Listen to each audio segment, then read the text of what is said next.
Sudah luar biasa. Seharusnya supaya lengkap desa ini ada kendi. Iya. Dan cangkir batok kelapa. Iya. Harusnya. Bapak datang-datang bukannya menyapa, minta-minta. Pak Lesti, jangankan gentok Pak ya. Jangankan gentok kendil, kita masih gentok. Jangankan kendil Pak, gentong aja kita kasih. Iya, jangankan kendil. Kita kasih ya, karena mau berdiri sendiri Pak. Luar biasa ya. Pak Daniel dan Pak Bebe, ini tantangan buat saya ya. Magdalena Christine yang biasa memandu acara itu tiada acara tanpa tawa. Jadi di Gusti Magda tolong tawanya diminimalisir ya. Karena tim sudah siapin tisu ya, karena ini acaranya haru biru dan syahdu. Nggak ada tisu di sini. Nggak ada tisu. Nggak ada tisu. Saya pakai kain. Baiklah, izinkan secara singkat saya memperkenalkan beliau berdua. Sekalipun sudah terkenal ya, tapi nggak apa-apa. Katanya tak kenal maka tak sayang ya. Kalau sudah sayang nanti jangan lupa apa Pak? Yang akan melayang? Iya, senyumnya aja melayang ya Pak ya. Baik, yang pertama tentu saja beliau yang selalu hadir di hati gembala, Bapak Yohanes Hermanto Gondowijoyo ya. Lahir 25 April 1949 Pak, baru-baru ulang tahun. Selamat ulang tahun ya Pak. Iya, saya selalu panjang umur, makin berkati pelayanan dan karya-karya Bapak ya. Nah, beliau ini mengawali dunia pelayanan pedesaan pada tahun 1972, di mana saat itu usia beliau masih muda banget, 23 tahun. Ada di sini yang 23 tahun, yang di ruang Zoom atau di ruangan ini? Iya, beliau sudah mengawali pelayanan untuk bisa konsisten dalam pelayanan pedesaan. Beliau juga menjadi salah satu cikal bakal pendirian Yayasan Pelayanan Desa Terpadu atau PESA. Ya. Beliau juga memiliki hati sebagai pendoa syafaat, terbukti dari keaktifan beliau di jaringan doa seperti Menara Doa Kota, kemudian Menara Jaringan Doa Nasional dan masih banyak lagi. Dukungan dari istri ya Ibu Lilianwati ya, Ibu Lilianwati Gondowijoyo almarhumah ya. Beliau mendorong untuk terus memiliki semangat agar tetap konsisten dalam kehidupan doa dan pelayanan. Luar biasa. Saya baca buku yang Bapak tulis, bagaimana Ibu adalah seperti hidung kehidupan itu. Nah, itu buku apa yang saya baca? Iya, Cahaya Penjuru Hati ya, tiba-tiba saya lupa judulnya, padahal udah baca saya. Kemudian beliau memiliki visi dan juga panggilan yang kuat di dunia pendidikan dan akhirnya terwujud dan tercermin dari lahirnya penerbit Andi yang lahir di tahun 1980 dan juga majalah Bahana di tahun 1989 dan masih eksis sampai sekarang. Jadi silakan tepuk tangan dulu ya. Silakan subscribe Bahana Channel, oke ya, supaya makin eksis. Dan ini tadi perkenalan untuk profil Pak Gondowijoyo. Selanjutnya sebelah kiri saya, luar biasa.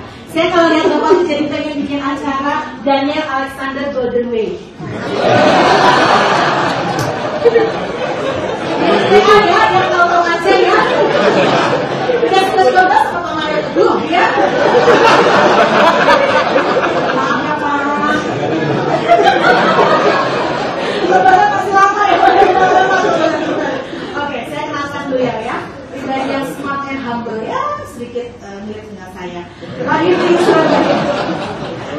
Ya, lahir di Surabaya tanggal 22 Maret 1956.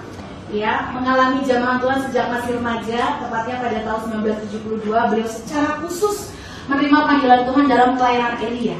Apa itu pelayanan Elia? Tenang, dari wajah penasaran Bapak Ibu Saudara sahabat Bahana saya jelaskan ya. Pelayanan Elia merupakan pelayanan pemulihan hati Bapa yang berbalik kepada anak dan hati anak kembali kepada Bapa. Nah, jadi itulah yang dimaksud pelayanan Elia.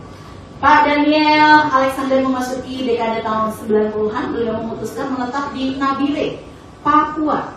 Hatinya telah dipenuhi oleh rasa belas kasihan yang besar untuk masa depan orang-orang Papua, dan di sana beliau membangun sekolah dari TK sampai dengan SMA, ya, dengan pola asrama bagi anak-anak Papua secara gratis, alias tanpa biaya. Beliau juga terbeban untuk bisa membangun rumah sakit bagi orang-orang Papua. Beliau juga dengan sadar bahwa hidupnya adalah sebuah alat bagi Tuhan. Kesederhanaannya menjadi identitas yang melekat pada dirinya sebagai seorang hamba Tuhan yang sejati. Wow, puji Tuhan ya. Beliau dan istri Ibu Louis terus bersama melayani Tuhan sampai saat ini, bahkan kalau itu sudah lebih dari 50 tahun, dan beliau menjadikan dirinya sebagai tempat dan rumah bagi siapa yang mencari figur Bapa. Tepuk tangan yang mantap dong. Alexander, wow, luar biasa. Nah, untuk itu langsung saja ya kita akan ngobrol-ngobrol karena waktu sangat berharga. Kami ini hanya diberi durasi hanya beberapa menit saja. Jadi saya akan berikan beberapa pertanyaan inti. Ini adalah request dari ratusan pertanyaan diintisarikan, Pak. Jadi luar biasa. Nanti tolong dijawab dengan singkat-singkatnya, Pak ya. Waktu menjawab 2 menit setiap pertanyaan. Tuhan, saya susah kalau suruh serius, beneran. Ya, tapi nggak apa-apa. Saya mencoba kita serius karena ini bicara Indonesia untuk masa depan. Ya, supaya hamba-hamba Tuhan juga makin berkibar, menerangi seperti obor, agar kita juga serius dalam pelayanan kita. Jadi Pak Gundul, kalau kita melihat ke belakang, Bapak mulai terjun di dunia pelayanan itu kan tahun 1972. Ya. Nah, Bapak waktu itu masih sangat muda. Dari mana Bapak punya atau gimana sih Bapak bisa berpikir bahwa pelayanan itu harus dimulai di usia itu dan ngomong biaya? Ya, karena waktu itu belum ada penerbit Andi ya Pak ya, yang membiayai pelayanan. Nah, ceritakan kepada kami Pak, apa yang kemudian Bapak kejar dari pelayanan desa ini? Sementara tidak ada yang dari bisa diadani secara keuangan ya waktu itu.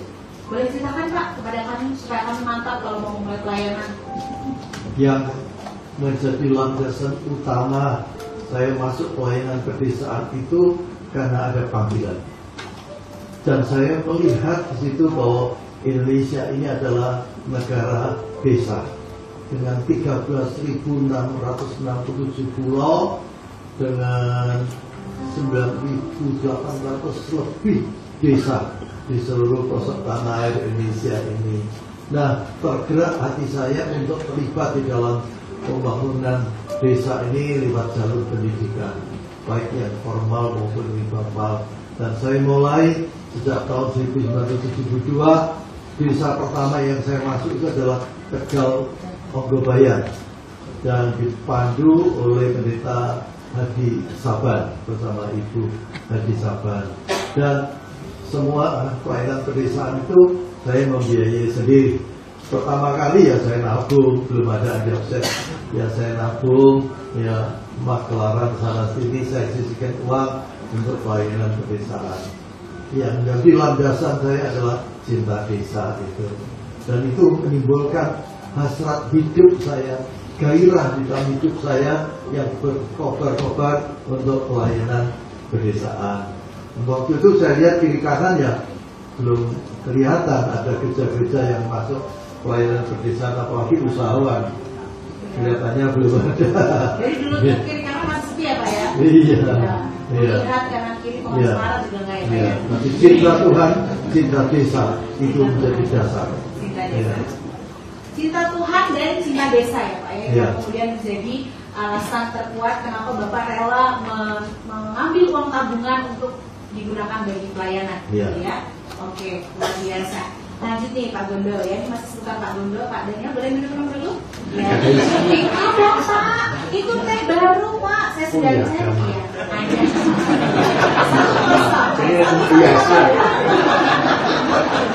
Ada Pak, silakan dinikmati ya, 3 gelas ya. Wawancara dulu ya guys. Kalau ada apa-apa saya dulu ya Pak ya. Baik, jadi Pak Gondol tadi bicara cinta Tuhan dan cinta desa gitu ya. Kalau dipikir-pikir juga, karena memang masa kecil Bapak tinggal di desa, Bapak punya kenangan juga di desa sehingga wah suatu saat kan ini pelayanan di desa. Oh iya, saya sering keliling ke desa-desa sekitar Yogyakarta ini. Iya. Sambil kita lihat foto-foto Bapak nih ya, saya pengen lihat kenangan Bapak waktu Bapak itu masuk ke desa-desa, bisa dilihat ya. Yang saya terharu dan juga bersyukur ya lihat Pak Gondol itu beliau tetap dandy loh pelayanan di desa-desa ya. Iya, benar Pak. Bapak tetap kelihatan bersih gitu, nggak ikut-ikutan kayak penampilan yang kayak saya kan dulu kecil Mas sebelum bertobat Pak. Ya, jadi saya lihat Bapak tuh luar biasa. Kalau yang di dekat masih kok. Iya, 21 lah. Saya selatan di malam. Ya, kemudian jadi foto-foto waktu Bapak di Halmahera dari Jogja ya Pak ya. Dari Jogja kemudian desa mana lagi Pak yang Bapak juga lakukan pelayanan di sana? Wah, keliling. Dari Jawa kemudian ke seminggu itu sekali dan 2 kali. Ya, sebulan itu rata-rata ya 6-7 kali keliling ya, dari desa ke desa, dari pulau ke pulau itu keliling. Baik. Nah kemudian pertanyaan berikutnya, Bapak tuh caranya gimana sih Pak pelayanan di desa itu? Bapak pakai pendekatan atau metode apa gitu? Karena kadang kita bingung ya, di desa ini kita mau ngapain, pelayanan apa gitu. Apakah langsung kita bicara Alkitab atau pelayanan seperti apa? Atau kita bikin sambil belajar atau gimana pendekatan Pak Gondo? Kami mengirim tim untuk bicara kepada masyarakat setempat, pemerintahan setempat, gereja-gereja setempat ya. Lalu setelah itu kami bicarakan bersama, lalu kami mempersiapkan. Persiapan yang paling utama itu adalah doa. Kami doa puasa bersama kudus bersama, ya berangkat. Dan di sana itu yang kami lakukan itu adalah bagi sembako, ya termasuk bagi duit, terus bagi buku-buku, ya ikut ajak makan bersama-sama. Lalu mengadakan seminar karya bersama hidup yang kami lakukan. Berbicara kepada masyarakat setempat, ya. Pembagian sembako juga kepada masyarakat setempat. Jadi dimulai dengan bahasa kasih ya Pak ya? Iya, dengan wujud kasih itu kami mengadakan pendekatan pedesaan, lalu membagikan buku-buku ya dengan maksud supaya harkat hidup rakyat desa ini bertumbuh gitu. Lewat jalur pendidikan baik formal maupun informal itu ya saya berharap itu akan muncul pemimpin-pemimpin dari desa yang bisa menjadi pengubah untuk Indonesia ini. Baik, pertanyaan berikutnya nih, Bapak kan bagi-bagi tadi ya, bahasa kasihnya memberikan berbagai macam pemberian. Ya. Ini pertanyaan agak unik sih Pak. Bapak pernah nggak kehabisan dana karena sering ngasih gitu? Terus cara Bapak gimana supaya bisa ngasih sembako lagi di desa berikutnya? Saya ini percaya kalau Tuhan yang mengutus, yang menjadi urusan Tuhan itu adalah pendanaannya. Yang menjadi urusan saya itu adalah mempersiapkan segala sesuatunya, berdoa. Tapi bukan berarti saya nggak ngumpulin dana juga, ngumpulin juga. Tapi ada urusan Tuhan, ada urusan saya. Saya percaya kalau Dia mengutus, Dia pasti memberkati. Oke, kalau Tuhan yang urus, Tuhan yang urus. Oke, luar biasa. Sebelumnya tadi juga menarik bahwa pendidikan itu merubah wajah masyarakat atau bangsa gitu ya Pak ya. Sehingga di pendidikan itulah Bapak kemudian masuk di desa-desa. Iya, karena bangsa yang besar itu karena punya budaya yang besar. Dan untuk membangun satu budaya yang besar, satu-satunya jalan itu adalah lewat jalur pendidikan baik formal maupun informal, untuk mengangkat harkat hidup rakyat desa, mencerdaskan bangsa. Dan saya berharap muncul pemimpin-pemimpin dari desa yang akan menjadi pengubah-pengubah untuk Indonesia. Iya, puji Tuhan. Yang perlu diingat, Indonesia adalah negara desa. Hampir 69% rakyat Indonesia itu adalah tinggal di desa. Iya, betul. Saya sepakat supaya dan sampai sekarang saya juga anak desa Pak ya. Walaupun penampilan agak di kota-kotain tetap aja ya Pak. Bulungnya nggak hilang ya. Iya. Aduh, ya sampai saya pertanyaan ke Pak Daniel ya. Nah Pak Daniel tadi kan kalau berat ya. Tenang Pak, saya tahu. Iya, oke. Jadi pertanyaannya ya Pak adalah kenapa Bapak pilih Papua? Pelayanan Bapak itu kan kalau pikir ya kenapa desa harus ke Papua gitu? Apa yang kemudian menjadi pilihan terbesar Bapak? Bangun sekolah, rumah sakit di Papua? Kalau kita belum hampir. Oh hampir. Ibu Pak Bondo dan lagi. Amin.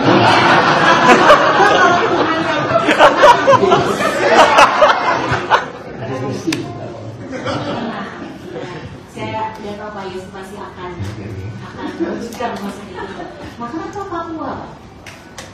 Saya ini latar belakang dari keluarga miskin. Bodoh. Ya, karena ternyata kalau kita itu kecil miskin, hidup itu pasti lebih sehat. Karena makannya pas-pasan. Justru penyakit kita itu kan karena berbagas itu. Nyindir sebelahnya.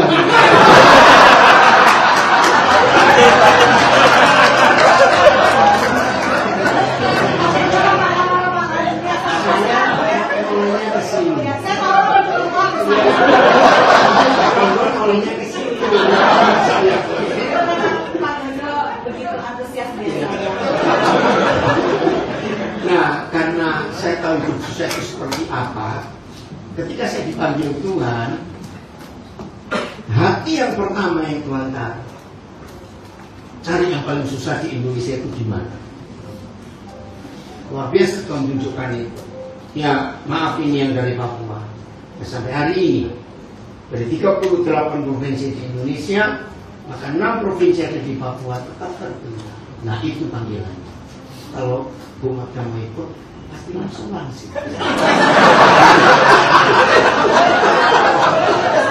Dan warnanya jadi hitam. Saya tahu nama Pak Yeski dan saya kayak kado terlucu buat bisa hostnya Magda aja gitu kan. Pasti Bapak senang gitu kan. Saya tidak mau mulai, kalau siapa? Kan ya, Pak Daniel tertawa 1 menit itu memperpanjang usia 1 tahun. Jadi sering-sering tertawa ya, apalagi rame-rame gini aman. Kalau tertawa sendiri kan. Oke, wow, begitu. Jadi memang Tuhan pesan carilah tempat yang paling menderita atau paling tersisih dan susah. Dan ditemukanlah Papua. Ya, kemudian yang berikutnya, Bapak dapat biaya dari mana? Katanya Bapak tadi mis.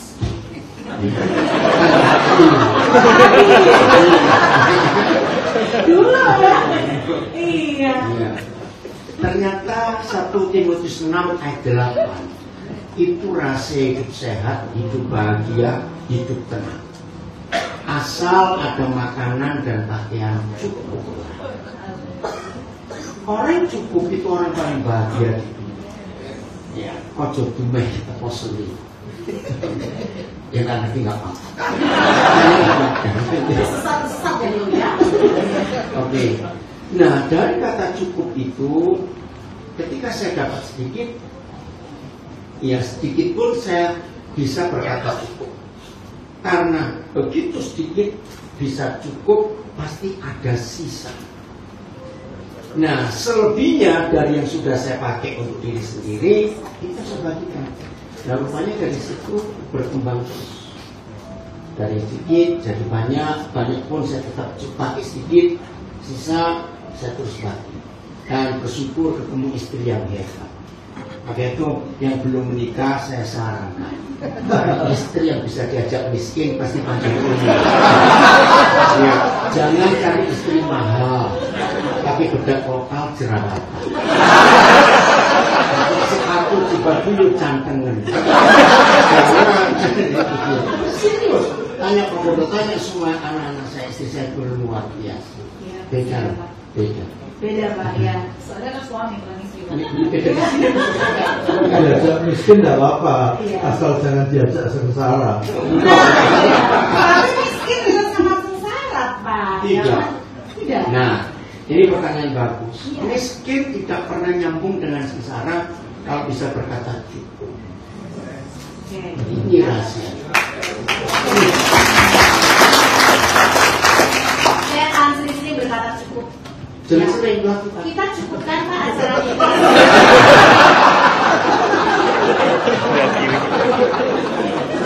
Sebenarnya hiburan juga. Cukup sekian dan terima kasih. Ya Pak Yeski, Pak Gondo saya mau izin. Ya. Saya ini orangnya dikit-dikit nangis Pak. Ya, kadang mau nggak keringat.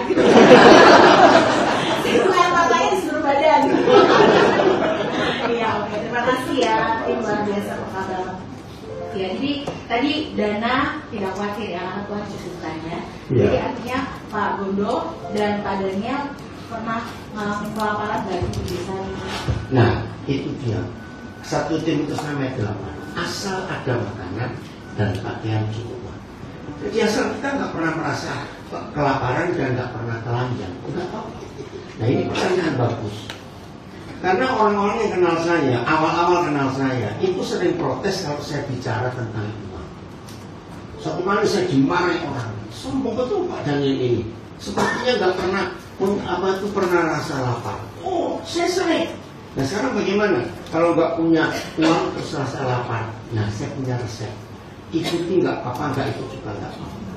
Jam makan ketika nggak punya uang, datang ke rumah teman baik.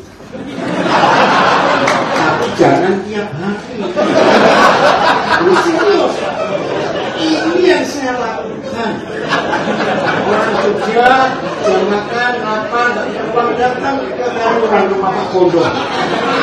Apanya Pak? Serius saudara, itu saya lakukan dan saya nggak mau. Nah kalau datang ke rumah teman baik jam makan nggak diajak makan langsung batin senasib. Minum air jernih itu lebih sehat. Serius itu sampai hari saya lakukan. Maka itu saya nggak pernah kelaparan. Oh lebih banyak membaca punya banyak anak. Saudara saya mau berikan contoh. Siapa yang setuju kalimat ini? Orang hidup nggak punya uang itu masalah. Salah atau betul? Aja mau bersorok dulu. Saya salah atau betul? Salah. Dengerin. Kalau saudara berkata orang hidup nggak punya uang itu masalah, berarti orang kaya nggak pernah punya masalah. Kok iya mana gitu? Ini konsep hidup. Sangat salah kalau kita berkata hidup nggak punya masalah. Itu salah besar. Maaf, antara orang punya duit banyak dan nggak punya duit, yang lebih banyak masalahnya siapa? Ya sudah. Jadi letak masalahnya bukan pada uang, pada hati kita cukup atau tidak. Lanjut. Oke, luar biasa.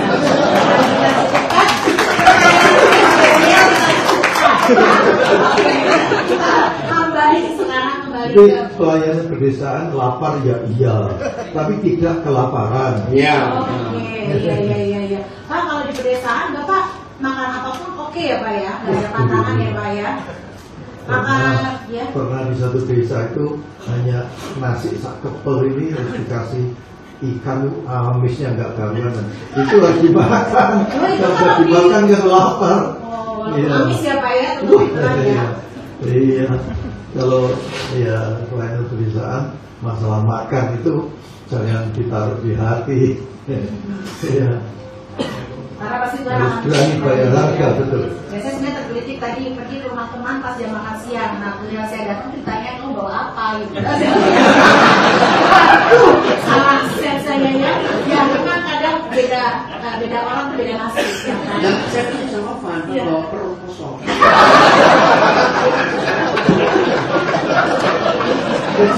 Jujur itu diperkenan Tuhan. Kalau gue udah lapar nih. Itu kuahnya tadi ya. Baik. Nah, kembali ke Pak Gondo ini ya, karena menarik sekali perjalanan desa tadi. Nah, ngomong-ngomong nih Pak, kalau di desa itu tantangannya apa Pak? Apakah okultisme misalnya atau orangnya nggak sopan misalnya ya? Seperti apa Pak? Kalau okultisme itu iya. Contohnya waktu saya pelayanan di Poso, ya waktu itu kan terjadi kerusuhan pembantaian.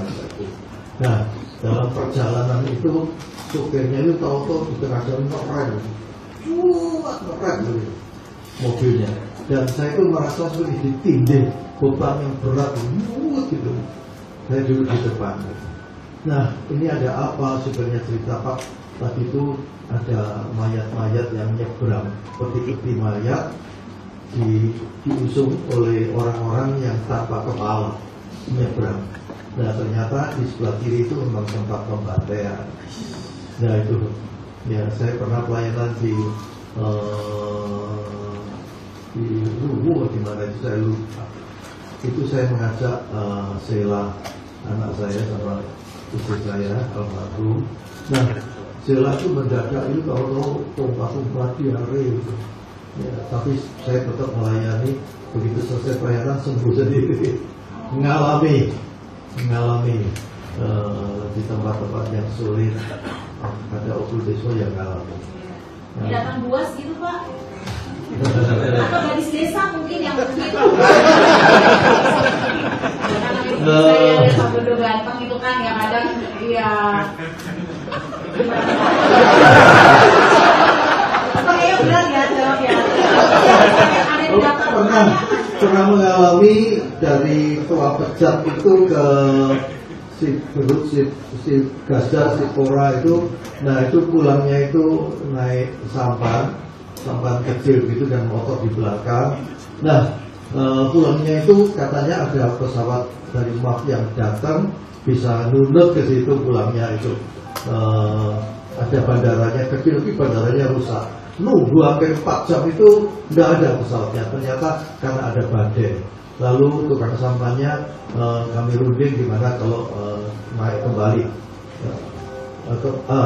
Tetap naik sampan itu ke Tua Pejat gitu. Nah, supirnya mengatakan, Pak, ini kemungkinan minyaknya nggak cukup gitu. Ya, tapi terpaksa ya harus berangkat. Udah bungkus plastik semuanya di tengah ombak yang besar dan saya tidak bisa berenang. Nah, lalu sampai di jalan betul sendet. Wah, ini minyaknya hampir habis. Tukang sampahnya mengatakan, Pak, boleh tidak kalau kita masuk ke rawa-rawa? Ya, karena dengan gas kecil itu akan bisa sampai mempersingkat gitu ya. Ya boleh, sampai di rawa-rawa saya pikir, wah ini kalau ada buaya gimana? Loh Pak, buaya takut sama buaya Pak?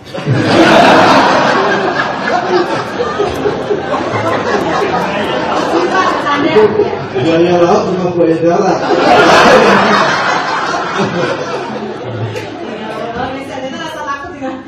Apa yang terjadi kalau Bapak harus turun ke rawa-rawa? Ya saya ada tongkat itu saya pegang itu kalau ada buaya muncul ya tak sodok di luar. Bapak loncat menyir. Tapi aman ya Pak, selamat ya di buaya diusir sama darah Yesus Pak ya. Terus saya yang tadi Pak, nah ini pertanyaan Bapak, saya lanjutin ya. Karena tadi lihat binatang buas dia, gitu ya. Tapi kalau Pak Daniel di sana yang buas binatangnya atau wanita-wanitanya Pak? Kita perlu doakan itu. KKN satu sesi. Ya, kami bersyukur di Papua itu nggak ada binatang buas. Itu arisan. Binatang asli Papua itu cuma ular. Aneh, di Papua hutan belantara nggak ada monyet, nggak ada harimau, itu luar biasa. Jadi di Papua untuk nggak ada binatang. Bapak lihat monyet ya saya. Nggak ada. Ya saya. Jadi banyak nyamuk Pak, masih ada sampai sekarang? Ya, itu nggak sebesar-besar kematen. Puji Tuhan. Saya mencoba satu nyamuk ya. Ya, nyamuknya nggak apa-apa, baik kok saudara. Kemarin saya ketemu orang, ya, loh, jadi Pak ini si Bapak iya, sudah berapa puluh kali kena malaria? Bukan puluh kali, ratusan kali. Dan sudah biasa, jadi kami bersahabat. Ya. Tapi malaria nggak nular kan ya? Nular. Kita cukupkan. Baik, Pak, luar biasa di pengalaman Pak Daniel. Kembali ke Pak Bondo, Pak. Ini kan tadi kita pedesaan, kita agak belok sedikit ya Pak ya. Kan Bapak sekarang nih masih memberikan usia panjang gitu. Kemudian Bapak juga gagah. Banyak yang bisik ke saya, Bapak Bondo ganteng juga gitu ya. Kita kan pernah digoda-godain gitu Pak sama cara-cara apalagi terus kan. Ya maaf ya Pak, Bapak pengen nikah lagi nggak? Ini ada dapur. Ini pertanyaan yang berbahaya.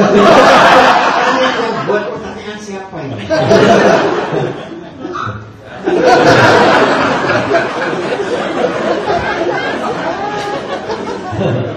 Enggak. Tidak dalam doa juga nggak apa-apa. Enggak. Enggak. Saya kenal Enggak betul, ada Pak yang Gubernur. Saya kenal betul. Itu nggak mungkin. Bisa jawab.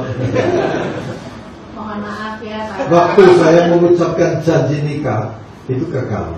Nggak ada janji nikah sementara.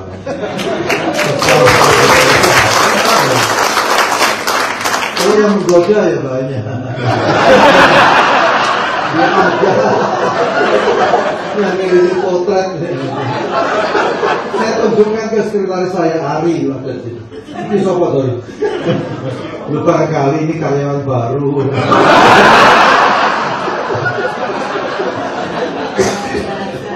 Bapak sedemikian suka dengan keluarga ya, masalah Pak Daniel terbatu-batu loh.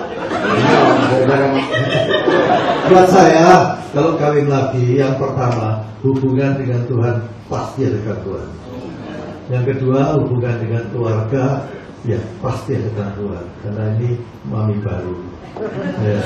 Yang ketiga, saya berdoa biasanya di sebelah saya ada istri saya, sekarang digantikan orang lain. Saya makan, sebelah saya ada, biasanya ada istri saya digantikan orang lain. Tidur juga begitu. Lemari pakaian digantikan pakaian orang lain yang gak tega.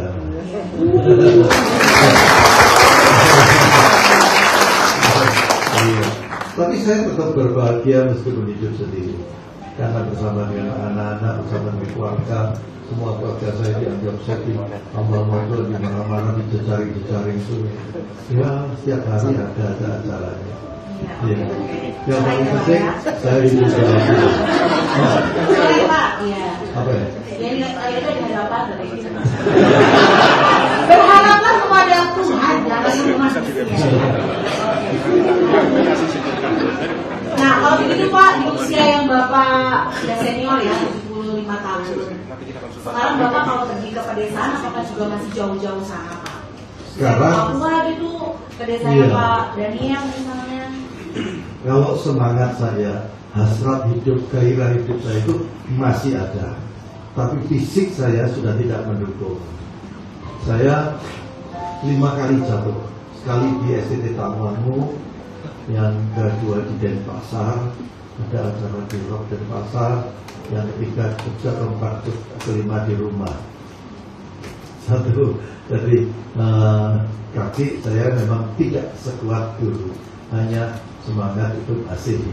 Karena itu ya, selain pedesaan sekarang saya mengutus membawa Tuhan tertentu dalam rangka saya mengkader juga, membawa buku, membangun perpustakaan di desa, membagikan buku di desa dan lain-lainnya yang lewat Zoom juga.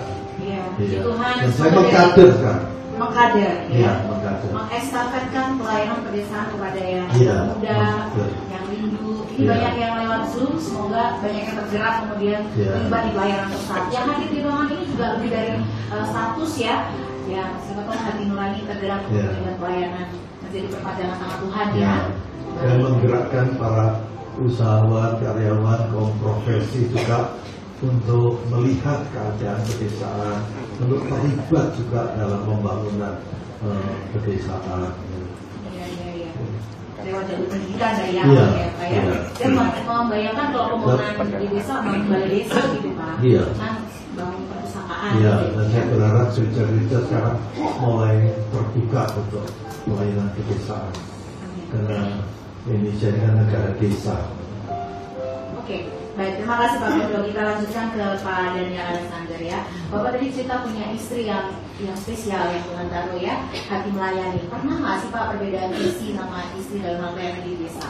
Apakah atau gimana cara Bapak mengkomunikasikan dengan pasangan? Karena istri banyak juga yang hamba Tuhan Pak Sutri hadir. Saya diberi hikmat oleh Roh Kudus.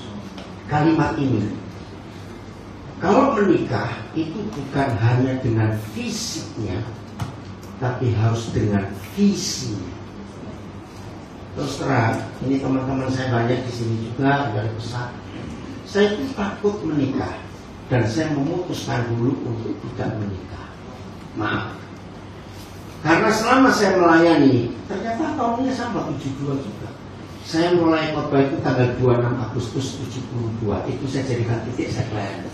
Tapi kalau saya pelayanan dari jadi guru sekolah minggu itu dari tahun 69. Nah itu saya nggak ngerti. saya keliling ke desa ini, ke kota ini, maaf ya saudara, jangan tersinggung ya, saya cuma ngomong karena ditanya. Kalau tersinggung, marah dengan yang nanya, karena saya ditanya. Habis ibadah, pasti ada jemaat yang ngajak makan. Dan waktu itu, di rumah-rumah gembala, pastori itu pasti ada mahasiswa sekolah Alkitab yang praktek. Nah, hampir semua tempat yang saya layani, jemaat itu merugi. Pak Daniel, kalau om itu baik, tapi tante itu Tante lebih baik gitu atau gimana? mati ini Lawan kata ya. Terus saya punya satu kesukaan, saudara. Kalau saya diundang ke gereja desa manapun, saya selalu jam kosongnya tidak pelayanan, saya ajak mahasiswa praktek ini makan keluar. Itu kesukaan saya. Nah, saudara, mereka juga cerita, aduh, kalau jemaat kasih makan, om langsung dimasukkan ke dalam kamar sama tante. Tunggu kok mau basi baju keluarkan suruh kami makan. Maaf ya saudara, maaf. Ya, kalau ada yang tersinggung, ya orangnya gitu saja. Oh banyak ya itu. Ya benar. Oh, suaranya nggak asing ya, Ibu. Kalau ada pengerja ya, maaf ya, ada pengerja bebannya lebih bagus dari gembala senior, langsung suruh turun jadi guru sekolah minggu. Maaf, kalau ada ya kunjungan besok istilah dulu, jemaat kayak pengerja dilarang kunjungan ke pengusaha, itu jatah nanti ya kesana. Heran. Nah bayangkan saudara, awal-awal saya pelayanan dicekoi tentang istri-istri gembala yang nggak dukung suaminya. Terus saya bilang, dan salah menikah rusak ini panggilan. Maka itu saya berkata kepada semua yang belum menikah, satu-satunya perusak panggilan Tuhan adalah salah menikah. Coba itu. Serius. Salah pilih maksudnya. Salah pilih menikah. Salah pilih pasangan. Dan salah menentukan. Ya, itu bahaya sekali. Nah, dari mana sekolahnya ke sini? Oh iya, visi. Nah, tapi Tuhan tahu, ya, Tuhan tahu bahwa ini butuh pendamping. Tapi saya nggak mau milih, saya takut. Akhirnya saya memutuskan, saya nggak usah menikah. Sampai suatu hari seorang hamba Tuhan namanya Pak John Sudarman, itu masih coba ketika menikah. Ya. Itu memberi saya motivasi. Dan saya lihat istrinya, namanya Bu Selma, itu istri yang saya lihat harusnya begini istri hamba Tuhan. Enggak, karena saya ketemu Ibu Selma, istrinya Pak John Sudarman, saya berani berkeputusan untuk menikah. Ketika saya sudah memutuskan, baru Tuhan kirim orang. Tapi kirimnya juga lucu. Ada 7 orang yang kenal saya dan tahu tak istri saya waktu itu. Dan 7 orang ini bisa bicara hal yang sama, bahwa itu jodoh. Nah mereka nggak ngomong ke istri saya tapi ke saya. Berarti naksir ruke loh.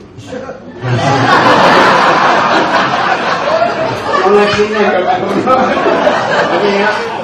Dalam perjalanan kami pelayanan ke Banjarmasin, ya saya bersama dengan almarhum Pak Pendeta Yusak Cekto.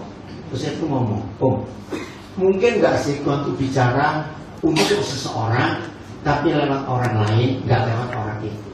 Nah kami kalau ngomong ke bahasa Jawa, poin. Terus saya cerita, kan tahu, saya tuh nggak mau menikah. Nah ini ada 7 orang yang memberitahu saya bahwa orang itu jodoh saya. Nah tapi Tuhan nggak pernah ngomong sama saya. Ini di pesawat. Langsung Pak Yusuf menjendul kepala saya. Dasar lu kenapa? Di situ Pak Yusuf bilang, tak coba gue saya mau cabut kata-katamu nggak mau menikah. Karena Tuhan tahu kamu memutuskan mau menikah, maka itu Tuhan itu nggak ngomong ke kamu, ngomong ke orang lain. Wih, saya kaget.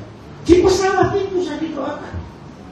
Nah, saudara, akhirnya saya kontak kepada keluarga itu dulu, orang tuanya. Karena kami sudah kenal dari tahun 85. Iya. Kami menikah tahun 92. Nah, begitu Tuhan saya bilang ke dia orang Cirebon tapi warga negara Kanada, dari lulus SMA dia surat kita.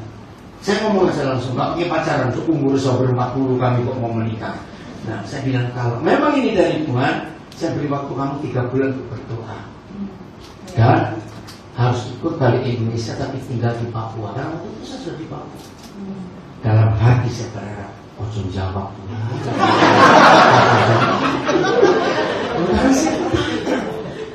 Tapi jero hati gelem. Dan yang kecewa banyak loh. Aku Pak Bodo ngomong ya. Karena kalau di Papua kayak padatnya Sudah saya suruh ngomong. Nah itu awal September saudara tahun 91. Saya kasih waktu dia sampai Desember 91. Ternyata setelah sampai waktunya saya telepon, bagaimana?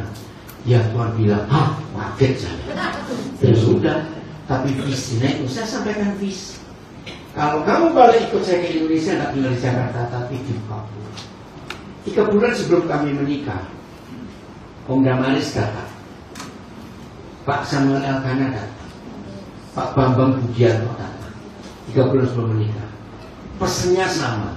Saya pikir 3 hamba Tuhan ini saling ngomong, ternyata tidak. Nah sejak saya terima panggilan Tuhan, saya itu selalu tinggalnya rame-rame sampai hari ini. Selalu banyak orang di rumah saya.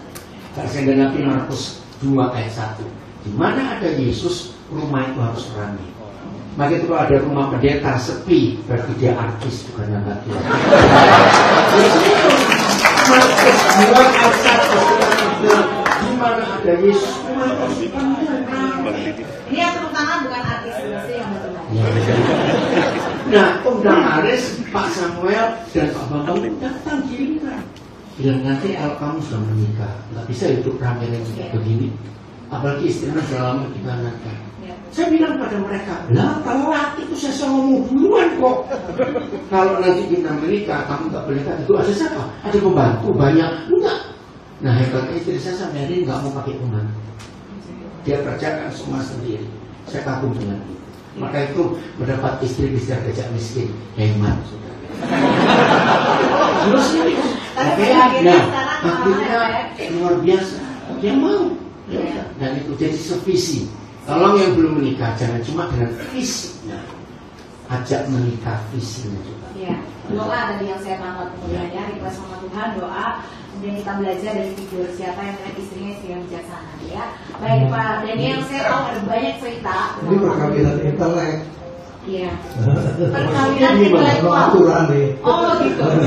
Nanti kita lanjut ya Pak ya, ini pertanyaan ribuan Pak ya. Jadi pertanyaan di kolom chat ini banyak sekali, tapi juga pertanyaan di ruangan ini saya yakin dari wajah-wajahnya ada yang ingin bertanya ya. Saya paranormal bisa mau baca wajah. Iya, bisa. Tes reading Pak. Ya, oke. Saya berikan kesempatan kepada sahabat Bahana yang ingin bertanya, yang ada di ruangan ini atau yang ada di meeting Zoom. Nanti saya akan bacakan beberapa pertanyaan, jadi tidak bisa semuanya dibaca ya. Mohon jangan tersinggung, jangan sakit hati. Biar pertanyaannya dibaca dan dijawab oleh Pak Gondo, silahkan kirim pertanyaan ke tim Bahana Channel untuk program Hati Gembala. Betul ya Pak ya? Setiap Rabu jam 12 nanti pertanyaan-pertanyaan bisa dijawab secara luas. Oke, di sebelah mana yang ingin bertanya? Oh ya, baik, silahkan. Mohon berdiri, memperkenalkan diri. Iya, betul. Ya, Anda. Ya, Terima kasih atas waktunya. Shalom. Ya, Ibu pakai mic. Oh, pakai mic. Saya kirimkan alat bantu AI. Oke. Iya. Ya, terima kasih atas waktunya. Shalom. Shalom. Ya, semangat ngobrol. Ya, perkenalkan pertama-tama nama saya Titis Wisadewa. Kami dari komunitas Pria Maksimal. Ya. Pria Maksimal ini bergerak di bidang pemulihan keluarga khususnya para pria. Ya, Pria Maksimal. Ada Pria Maksimal. Iya. Ya, baik. Terima kasih. Kami komunitas Pria Maksimal sudah diberi ruang dan waktu di channel Bahana juga. Jadi kami juga ada di situ. Kemudian mohon izin kami mengucapkan selamat ulang tahun yang ke-75 ya, untuk Bapak Bondo Wijoyo, panjang umur dan kesehatan dan kebahagiaan. Tuhan Yesus memberkati. Nah ini pertanyaan yang pertama. Saya ada 300 pertanyaan Mbak. Puji Tuhan. 3 pertanyaan. Iya. Pertanyaan yang pertama untuk Pak Bondo Wijoyo, bagaimana menjaga obor pedesaan tetap menyala? 2 pertanyaan ini Pak Titis. Oh iya, 2. Ya, 2 pertanyaan saja ya. Oh, 2 pertanyaan. Ya. Baik. Untuk Pak Daniel, bagaimana caranya menjaga hati Bapak tadi dalam melayani? Kebetulan yang kami pelayanan di bidang Bapak-Bapak ini. Terima kasih, itu dari kami. Tuhan Yesus memberkati. Baik, terima kasih ya Kak Titis, pertanyaan bagus sekali. Langsung dijawab saja ya, walaupun jawabannya singkat. Bagaimana menjaga obor pelayanan dan juga semangat, kemudian bagaimana menjaga hati untuk padannya. Pak Bunda dulu terlebih. Kalau ada pria maksimal, ada juga pria minimal. Ya. Kami minimalis berarti. Itu pertanyaannya Pak, yang maksimal hidup minimalis. Yang menjaga obor pedesaan itu adalah doa. Ya, saya membangun bukit doa, MLK, lalu orang menulis sekolah buku, sekolah doa dan lain-lain. Jadi yang membuat roh kami untuk menyala-nyala dalam pelayanan pedesaan itu adalah kehidupan doa. Yang kedua itu adalah cinta Tuhan. Ya, yang ketiga itu adalah cinta keluarga. Ya, itu yang membuat roh ini tetap menyala-nyala. Ya, memang sekarang pada usia 75 fisik saya tidak bisa mendukung lagi, tapi roh tetap menyala-nyala. Ya, amin. Ya, terima kasih Pak Bondo. Untuk padannya ditahan dulu jawabannya apa ya? Tunggu ada mau tepuk tangan, boleh tepuk tangan.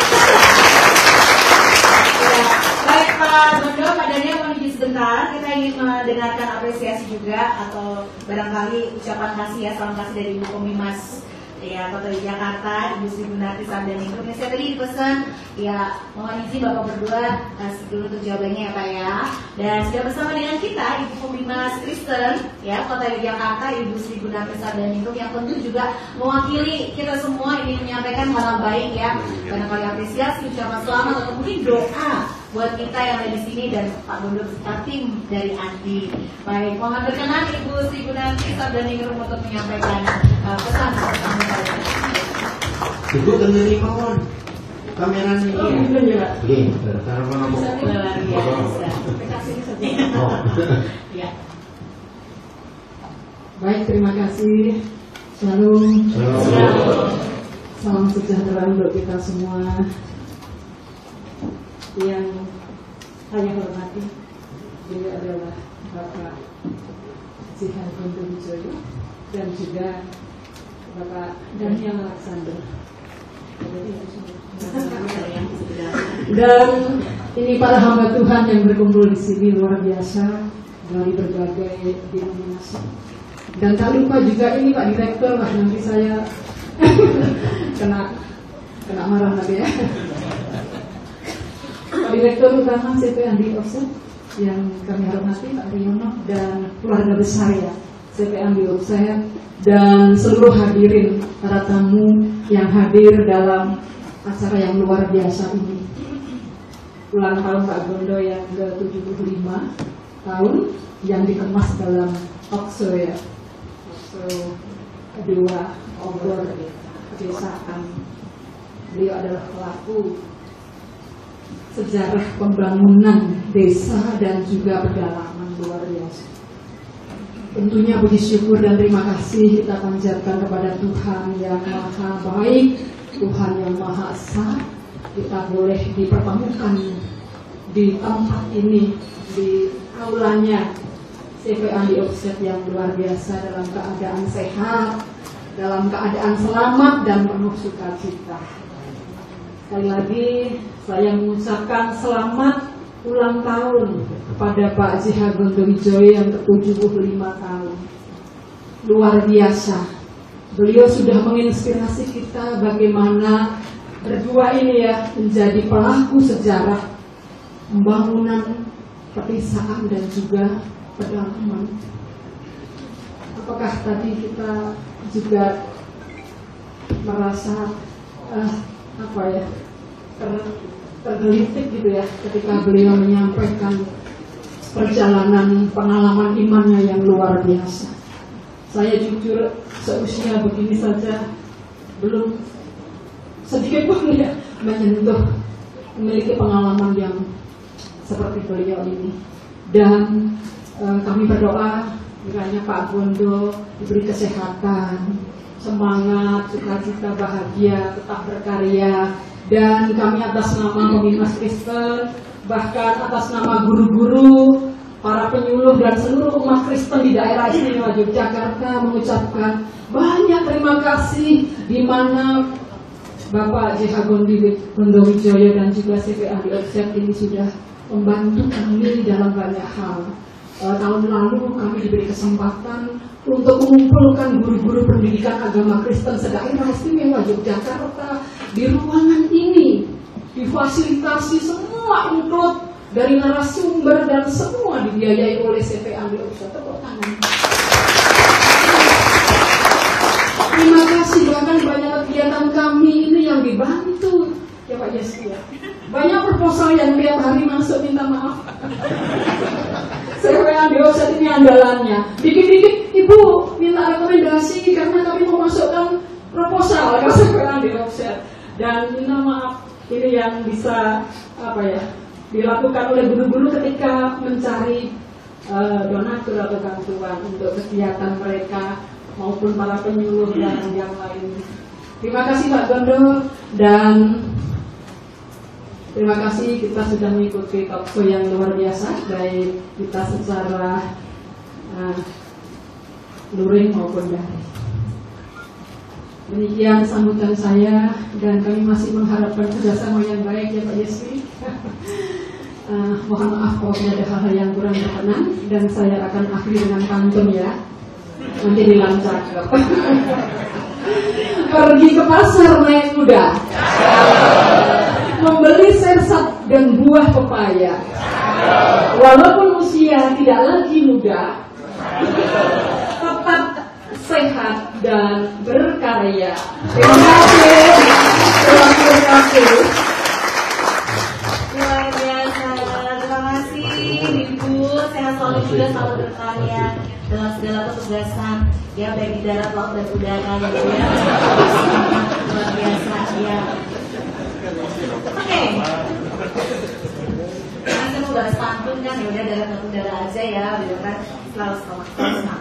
Baik, kita lanjut ke tanya jawab ya, karena dari pertanyaan Zoom juga ada banyak. Ini pertanyaan dari di tempat atau ruangan ini juga banyak. Lanjut tadi pertanyaan dari Pak Titis ya, untuk Pak Daniel adalah bagaimana untuk baik. Saudara, tolong saya minta data. Indonesia ini kan 285 juta, betul ya? Coba saya minta data penduduk Jakarta, Surabaya, Medan, Bandung, Semarang, untuk bisa kita tahu bahwa enggak lebih 80% tinggal di desa. Cari di Google ya, cari ya di berita saya. Oke, jawaban saya, Pak Titis, kenapa hati Bapak itu tetap nyata? Saya berikan dua alasan. Yang pertama, karena firman Yohanes 14 ayat 8. Saudara, suatu kali waktu saya masih lihat majalah, itu kasihan lihat polisi-polisi itu ya, lalu tugas jaga karena banyak masalah kriminalitas. Kapan sih mereka itu bisa istirahat dan dulu itu gak ada kejahatan? Cuma satu jawabannya, kalau semua manusia bisa berkata cukup. Kata warak buat bahasa Jawa itu artinya lengkap. Warak buat bahasa Jawa itu gak cuma perut, tapi pikiran, mata, telinga, hati, semuanya. Nah, kalau orang bisa berkata cukup, maka dunia gak ada kejahatan. Narkoba gak laku, judi, alkohol, free sex gak laku karena cukup, puas. Nah, ternyata satu-satunya buku di dunia ini yang memberi jawaban kapan, bagaimana, di mana orang bisa merasa cukup, itu cuma Yohanes 14 ayat 8. Tuhan, jeritan Filipus, tunjukkanlah Bapa itu kepada kami, maka itu sudah cukup bagi kami. Oh, kehadiran seorang ayah itu membuat hidup itu enough, complete, lengkap, nggak perlu apa. Hal kedua Pak Titis, saya itu dulu benci Indonesia. Maaf, saya cerita apa ya? Dari kecil, walaupun saya lahir di Surabaya, cuma begitu usia TK sampai 4 SD kami ada di desa, di sebuah kecamatan kecil di Jawa Timur, namanya Kecamatan Babat, Kabupaten Lamongan. Hidup tanpa listrik, ya, tanpa air pump harus nimbang pakai lampu teplok. Masih ingat tiap kali bangun hidungnya hitam semua karena asapnya itu. Oke? Nah, itu saya kenyang. Hanechino. Itu saya sakit hati. Saya benci kepada orang Indonesia. Saya lahir nggak bisa milih kok. Umur 9 tahun terjadi revolusi ngeri di Indonesia. G30S. Papa saya yang bukan PKI, bukan apa-apa, itu terbunuh zaman itu. Saya umur 9 tahun, dia umur 31 tahun. Di situ penderitaan hidup kami mulai. Susah makan. Karena waktu ayah masih hidup, dia punya prinsip istri di rumah jaga anak. Jadi karena dia meninggal dibunuh umur 31 tahun, saya marah, saya pindah. Walaupun kami sudah Kristen waktu itu, tapi marah kepada Tuhan. Tuhan, kenapa aku dijaga? Jadi sampai hari ini kami tak tahu dia dikubur di mana. Dan zaman itu, saudara, saya umur 9 tahun, tiap hari melihat darah, kepala tanpa badan, badan tanpa kepala. Kami tinggal di daerah Sungai Bengawan Solo. Itu pemerintah waktu itu mengharuskan semua orang, apalagi orang Tionghoa, berdiri di pinggir Sungai Bengawan Solo, hanya melihat mayat ratusan. Saya nggak akan lupa, tapi puji Tuhan, oleh karena darah Yesus dan firman Tuhan, saya bisa pulang. Wih, jahat sekali zaman itu. Mayat itu diperagakan, duduk tanpa kepala, dipotong, pokoknya ngeri. Saudara, saya hidup di masa itu. Sakit hati saya luar biasa pada bangsa. Sudah kata anak Cino sekarang, bapak mau mati di paten korpo. Wih, makin sakit hati. Disitulah kasih Tuhan nyata. Nah, saya merasa Pak Titis betapa menderita hidup tanpa ayah.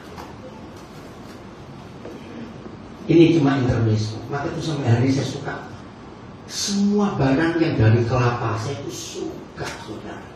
Karena zaman itu kalau nggak ada lauk, beras kami nggak pernah susah karena tetangga-tetangga tahu mereka kasih. Dan lauknya, ibu cuma taruh kelapa, dikasih garam, nasi anget, kan enak tenang. Nah, waktu itu sebenarnya saya suka semua makanan yang ada kelapa. Ya cuma itu makanan saya. Kelapa juga nggak beli, tetangga banyak. Saudara, nah ketika Tuhan panggil saya, justru mentor saya pertama itu orang Jawa, Pak Yermiari, orang dari Karangjati, mati. Nah, saya mulai dipulihkan. Luar biasa itu. Dan saya berkeputusan, saya mengasihi Indonesia sampai hari ini.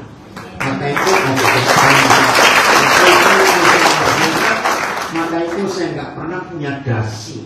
Ya separuh aja nggak punya dasi. Saya nggak pernah pakai jas. Waktu menikah saya kami pakai pakaian tradisional Jawa untuk membuktikan cinta saya pada bangsa ini. Saya pakai pakaian. Nah, berapa juta? 5 kota tadi? Oh, ada, terima kasih. Belum di total. Total coba berapa totalnya? Saya nggak langsung sebutin angka sana. Nah, saudara, kalau kita melihat Indonesia ini negara desa. Nah, di desa pun perlu banyak pemaparan. Jadi karena 2 hal ini, Pak Titis, saya tetap mengasihi banyak anak yang tak punya orang tua, usia papa. Nah, berapa juta? 22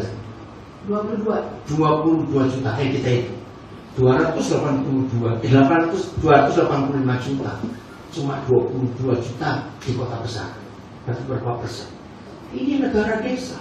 Oke, saya kembalikan. Baik, terima kasih. Ini menjawab pertanyaan tentang tadi stigma Cindo, kemudian hati Bapak pelayanan Elia, kenapa Bapak masih bertahan di pelayanan ini sampai hari ini, termasuk juga tadi tantangan-tantangan yang dihadapi. Nah, ini juga pertanyaan dari Pak Titis itu juga berkaitan juga tentang tantangan yang dihadapi. Ini khusus untuk Pak Gondo ya pertanyaannya ya, dari partisipan yang ada di Zoom bernama Markus Supendi STTK Yogyakarta. Menanyakan bagaimana mengatasi praktik okultisme yang masih ada di perkampungan atau pedesaan secara khususnya di Kalimantan Barat, Pak. Masih banyak praktek okultisme pada masyarakat pedalaman. Bagaimana cara kita mengatasi mengatasi hal tersebut? Saya sudah menulis di buku sekolah doa menghadapi okultisme itu. Kalau menghadapi roh jahat di udara gampang, ya. Cuma yang paling sulit itu menghadapi pemerintah di udara, yang roh teritorial itu. Nah itu harus dilawan dengan doa kuasa. Dan harus ada tim, ya ada tim. Nah tim ini 1-2 orang itu yang memuji menyembah, 1-2 orang yang menyampaikan firman Tuhan, dan 1-2 orang yang memimpin dalam doa. Jadi istilahnya ada berapa orang tuh Pak kalau kita lihat? Minimal itu 6 orang. 6 orang. Ya minimal 6 orang. Ya untuk melawan pemerintahan di udara, penghulu di udara. Gitu. Baik. Kalau orang jahat saja dibuat dengan sendiri ya. Semua beda gitu ya. Iya, dan harus ada pemetaan ini apa. Enggak ngawur aja. Jadi misalnya burung tembak dengan peluru 5,5 ya hancur bulu-bulunya. Ya, harus ada pemetaan ini apa supaya tepat sasaran. Ya, demikian Pak Markus, semoga menjawab ya doa dan puasa, apalagi ada tim gitu ya, untuk bisa memperkuat pasukan ataupun pelayanan kita. Oke, ada lagi pertanyaan lewat Zoom? Tadi udah banyak sekali saya lihat. Oke, pertanyaan di ruangan ini boleh ya? Ada pertanyaan berikutnya, silahkan. Ya, boleh berdiri Bapak. Iya. Selamat siang dan Jarum. Selamat siang. Yang pertama tentu untuk Bapak Jihad untuk Mohon perkenalan diri Pak. mengucapkan selamat ulang tahun yang ke-75. Saya Pendeta Indrianto Adiatmo dari Gereja Kristen Jawa. Dan saya pakai 2 baju Pak. Baju saya yang pertama dari pelayanan komunikasi masyarakat Yakoma PPI, dan baju yang kedua Mbak Mahka nggak boleh minta bukti dibuka ya. Baju saya yang kedua adalah dari Asosiasi Pendeta Indonesia di DPDDI. Pertanyaan saya yang pertama, saya merasa sebagai pelayan atau hamba Tuhan untuk pelayanan pedesaan sebagai orang miskin Pak. Dari wajahnya kelihatan kurus, hitam, ya, rambut panjang nggak kuat potong ke salon. Jadi sini kaya Pak ya. Iya, iya. Biaya siapa lebih mahal ya Pak ya? Ya, nanti perlu voucher kayaknya. Nah, saya mulai tahun 2019 mencoba, bukan main-main ya, mencoba mengenal Sumba NTT untuk pelayanan pedesaan melalui program Yakoma PGI ini. Kami masuk ke Sumba Barat Daya di Kecamatan Balaga, di Desa Waikada dan Waihan. Kemudian masuk ke Sumba Timur di Desa Kaliuda, Kecamatan Kaliuda. Nah, kami melihat di sini bahwa ada kesulitan dalam pelayanan pedesaan karena tidak adanya kerjasama yang baik. Kita tahu bahwa kekristenan di Sumba itu mayoritas, Pak.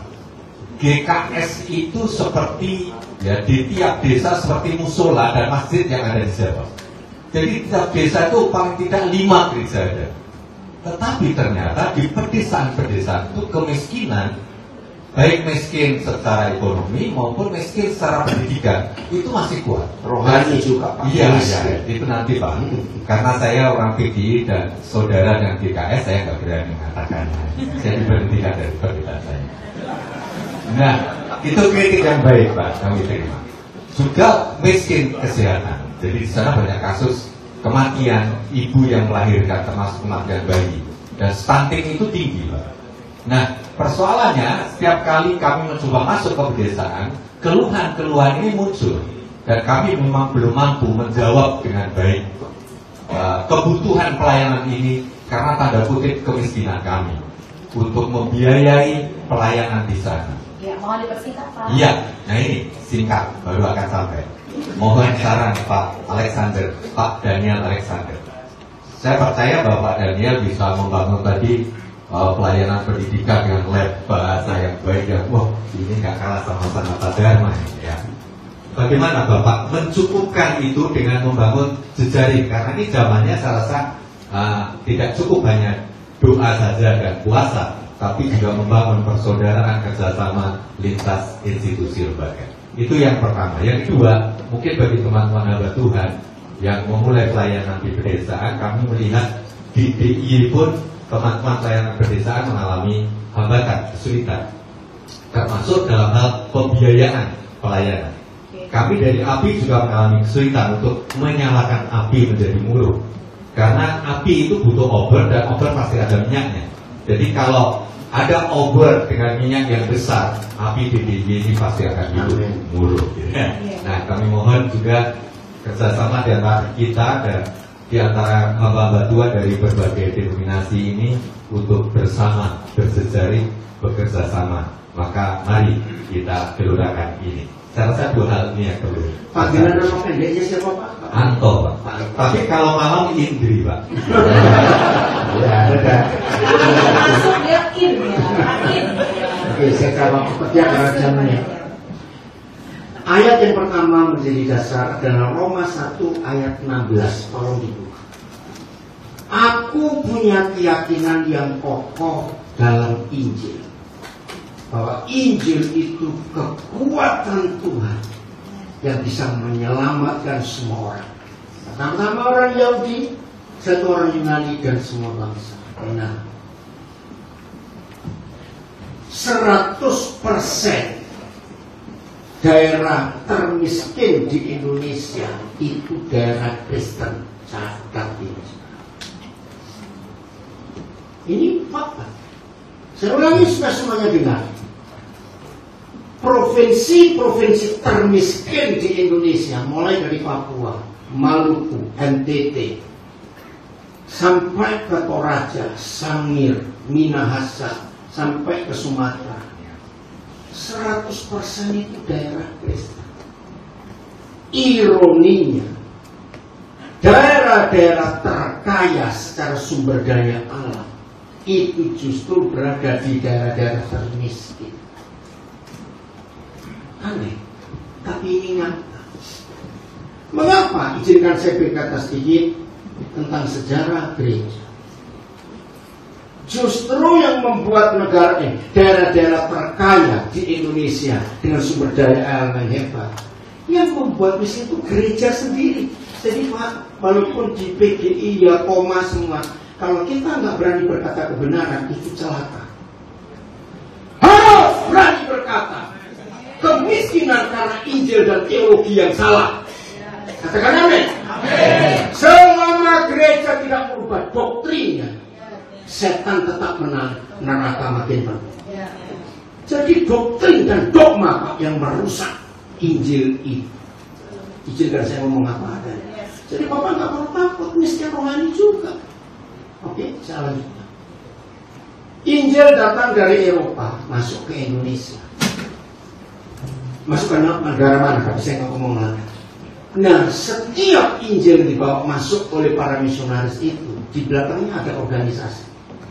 Maka itu saya tunggu wakil presiden kita yang baru akan merubah sistem partai di Indonesia. Yang merusak negara-negara itu karena sistem partai. Perampok semua di situ. Pak Gibran sudah menyatakan, saya tunggu itu. Bapak, saya juga tunggu Menteri Agama yang ada sebelum turun nanti bahwa Borobudur akan jadi Vatikannya Buddha sedunia. Itu saya tunggu. Karena itu pidato perawat awal Gus Yakut waktu dilantik jadi Menteri Agama, saya tunggu. Karena Borobudur itu luar biasa, Ustaz. Orang zaman sekarang nggak ada yang mampu. Bukan cuma kan, karena orang bisa teknologi lebih hebat. Ada sesuatu di Indonesia yang hebat. Oke, saya tunggu. Nah, tiap-tiap organisasi yang masuk ke Indonesia, ke Nusantara waktu itu, ini jadi pemerintahan Tuhan. Contoh, GKS itu Gereja Kristen Sumba, itu milik dari Jerman. GKE itu Kalimantan Tengah, itu Jerman Selatan. Nah, kebetulan saya itu sudah mengunjungi semua badan-badan misi di Jerman yang ada di Indonesia. Di situ saya tahu.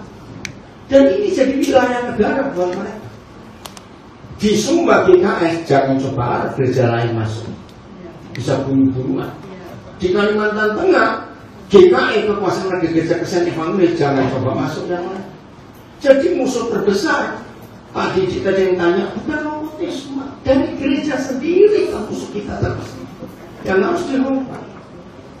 Dan ini mengerikan. Wilayah Papua Selatan itu 100% Roma Katolik, susah yang lain masuk. wilayah pegunungan tengah Papua, itu Gidi. Suku saya lain masuk. Jadi ini yang merusak. Padahal kalau kita lihat Roma 1:16 tadi, di mana ada Injil, orang itu merdeka, roh, jiwa, dan tubuh. Di mana ada Injil, roh, jiwa, tubuh itu sehat dan kenyang. Tapi dogmanya merusak. Oke, jawaban ayat kedua. Bagaimana pendanaan? Kita baca 2 Korintus 8 ayat 9. Coba, bisa ditanyakan nggak di hati Akilaya? Ini keren sekali. Kalau gereja menghidupi 2 Korintus 8 ayat 9, maka ada kemiskinan. Saya akan baca. Demikianlah kita mengenal kasih karunia Tuhan kita, bahwa Ia yang kaya menjadi miskin gara-gara kita, supaya kita yang miskin menjadi kaya gara-gara dia. Nah, ayat itu tensisnya, kata kerja waktunya adalah present continuous tense. Artinya sebuah peristiwa yang akan berulang terus dan baru berhenti kalau nggak ada orang miskin lagi di dunia. Itu ayat luar biasa. Saya beri contoh. Misalnya hari ini kita rombongan orang miskin yang pertama, kecuali sebelah kanan saya. Ya, rombongan orang miskin pertama. Oke? Yesus menemui kita. Begitu dia ketemu gerombolan miskin yang pertama, langsung dia miskin. Supaya Kita bayar. Nah, apa artinya memberi sampai miskin? Coba jawab. Semuanya. Maaf, tadi kata cukup yang saya pakai di 1 Timotius 6:8. Istri saya jadi saksi mata itu, saya takut menikah. Ini semua orang yang dekat saya itu tahu saldo bank saya itu berapa. Ya ATM sebelum ada banking semua itu mereka tahu. Saya tuh sering nol, saudara. Dan saya tuh gak pernah takut untuk menolkan diri. Kalau nolnya makin banyak, di depan ada satu. Satunya kan buat Yesus. Jadi saya ini kalau memberi itu sampai miskin, gak ada lagi sudah. Suatu hari saudara, istri saya itu suka bakso. Saya lagi santai di dalam, atau ya di rumah kami waktu itu ada 16 orang, ada langganan bakso. Saya keluar, itu pertama kali saya lihat wajah istri saya pucat sambil megang mangkok bakso. Saya lari, saya tangkap, pikir mau pingsan. Kenapa kamu? Aku lupa, sudah bawa mangkok ini nggak punya duit. Kemudian aku nggak ada uang. Ya ampun, gitu aja. Saya panggil salah satu namanya Ana. Ana, bayarin dulu baksonya Noni. Saudara bayar? Betapa bahagia nggak saya punya istri kayak begini. Nggak selalu ngecek duit. Hal ini. Itu saya pertanyaan, saya kenal, saya mereka tahu. Nah, jadi ketika gerombolan miskin pertama mendadak jadi kaya, Yesus itu kan Tuhan. Nggak lama dia kaya lagi. Katakan amin. Tapi masalahnya baru kaya sebentar, ketemu gerombolan miskin kedua. Dia ngapain lagi? Miskin lagi. Nah, saya stop sampai yang ketiga saja, nggak teman. Saudara dan saya mantan miskin pertama, sekarang bagaimana? Sekarang kita jadi gampang nggak ketemu orang miskin? Nah, begitu kita yang mantan miskin ini sekarang kaya, ketemu orang miskin lagi, kita harus jadi miskin untuk mereka. Nah, jangan takut miskin lagi, karena kita tahu sumbernya. Begitu kita dekat dengan sumbernya, gak lama kita kaya lagi. Tapi jangan ngomong kaya lagi, masalahnya baru kaya sebentar, ketemu orang miskin lagi. Saudara, ini ayat dasar. Ini contoh. Tadi malam begitu turun dari kereta api Jogja, bandara Jogja, kami dijemput, terus malam diajak makan ke Gudeg Sagan. Saya tahu. Ini kebiasaan saya. Begitu saya masuk, ditawari. Sebelah kiri saya, sebelah kanan saya ibu-ibu minta-minta. Sebelah kiri saya ada bapak-bapak jualan mainan anak-anak. Saya nggak pakai tanya apa. Saya masuk, saya pesan 4 bungkus. Nah, masnya ngelayani kan saya topak, nanti tolong berikan yang di depan. Oh iya, Pak, kasih yang biasa aja, nggak usah daging. Ini kasih ini, enggak Pak, saya mau yang terbaik. Gitu. Saya pesankan ayam, jadi 4 bungkus. Orang ini bingung. Itu kebiasaan saya. Saya makan di mana saja, apalagi kalau kaki 5. Seberapapun banyak pengamen yang datang, saya langsung tawar, makan. Mau makan di sini atau dibungkus, perlu berapa di rumah.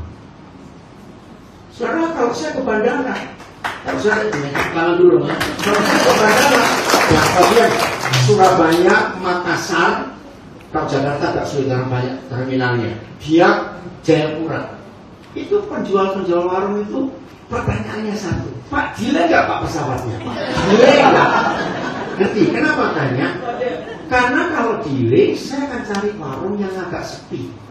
Terus saya duduk, saya panggil cleaner, satpam, ayo makan yuk, makan. Ya orang-orang itu kan senang kalau lihat saya lewat. Delay Pak, udah sungguh. Agak kecil, saya tahu banget. Nah, jadi Pak Anto genapi Roma 1:16 dan 28:9. Oke, terima kasih Pak. Wah, jadi obrolnya makin siap makin Oke, nanti saya obrol ketiga, ya. Iya, obrol. Ada pertanyaan selanjutnya, ini karena waktu juga sangat terbatas ya, udah beberapa lihat jam, jadi saya percepat dari Yosef Tejo Seputro. Menanyakan bagaimana tips supaya survive menghadapi culture shock ketika melayani. Terima kasih.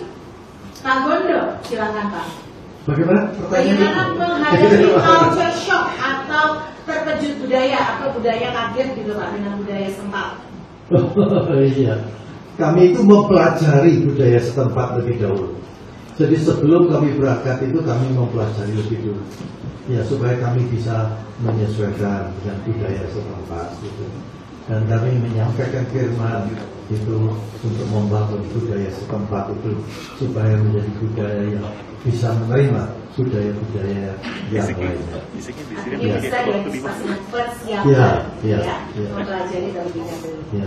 Oke, itu tadi jawabannya singkat sekali ya. Semoga langsung bisa menjawab. Bapak menjawab, silakan. Matius 11:29. Ini jawaban yang paling indah menghadapi beda budaya. Begini kata Tuhan Yesus, pikulatku yang pasang dan belajarlah kepadaku, karena aku ini lemah lembut dan rendah hati, maka kamu tidak akan stres. Itu kata jiwamu akan mendapat ketenangan, tidak akan stres. Rekan-rekan hamba Tuhan, izinkan saya mengatakan kalimat yang tidak enak. Kalau sampai ada hamba Tuhan berkata melayani lalu stres, pasti dipikul beban mertua dan beban karena bebannya Tuhan Yesus itu ringan dan koknya enak. Gampang toh? Makanya itu yang stres. Lu kenapa sih bilang beban mertua? Karena rata-rata gereja Pentakosta kalau gembalanya meninggal, mantunya diserahkan atau anaknya. Padahal si anak dan mantu gak punya panggilan, apa gak stres? Lihat toh? Nah, terus beban mertua lagi. Istri, orang tuanya istri wanti-wanti. Kamu beli nikah dengan anak saya, terus pindah ke kota, bukan di desa. Nah, kan stres. Oke. Saudara, ayat ini berkata, kalau tidak ada Matius 11:29, maka 4 Injil itu akan penuh dengan ayat. Maka jengkellah Yesus dengan Petrus, gergetanlah dia dengan Thomas, marahlah dia dengan Judas. Loh, kira-kira betul tidak? Dia itu dari sorga. Nah, ini kata shock budaya. Itu bisa. Di daerahku gak begini cara itu, harus begini, harus begitu. Dan ini ngurusi budaya lah, kapan Injil ya goblok. Jangan ngurusi budaya orang, terima pakai ayat ini. Kalau Yesus nggak ada ayat ini, maka dikit-dikit ngomong, hei, aku ini dari surga, tahu nggak? Surga itu nggak begini, kasih. Lihat atau tidak? Ini ayat. Belajar cuma 2 soal, Ustaz. Ini saya bersyukur, sekolahnya Tuhan Yesus itu sekolah paling unik sedunia. Nggak pakai pendaftaran, nggak pakai bayar, ujian nggak ada yang jaga, mau ngepek, mau tes. Soalnya bisa kamu bawa pulang. Dan lebih hebat lagi, semua soal dari sekolahnya Tuhan Yesus itu cuma 2 macam. Nggak ada 3, nggak ada 1, 4, 2. Baca semua ayat Alkitab, selalu cuma 2. Nah pertanyaannya, kalau ada sekolah model begini, ujiannya nggak cuma 4 kali, mau berapa kali soal sama, ujiannya bisa jutaan kali. Cuma malaikat pusing kok kue mana? Oke ya, ini sekolah yang nggak pernah punya waktu ngurus kapan mau belajar, ujian berapa kali terserah. Ujian nggak mesti jaga semuanya. Soalnya cuma 2 dan soal 2 ini selalu sama dari dulu. Kalau ada universitas model begini dan mahasiswanya tetap goblok, saya salah sopo. Belajarlah kepadaku karena aku ini lemah lembut. Artinya nggak maksa kehendak. Lemah lembut itu fleksibel. Jadi banyu, jadilah air. Air itu nggak pernah ngotot. Kalau dia ditaruh gelas, jadi gelas, taruh ember, jadi ember, mau dibuang ya habis. Maka itu kalau secara penginjilan, culture shock, suaranya nggak mau berubah. Ikut keadaan mereka. 20 ayat yang Paulus berkata kepada orang Yahudi itu seperti orang Yahudi, orang Yunani itu seperti orang Yunani. Kalau di ayat yang lain, maka yang kedua rendah hati. Rendah hati itu artinya ya wis teko seliro. Ya wis.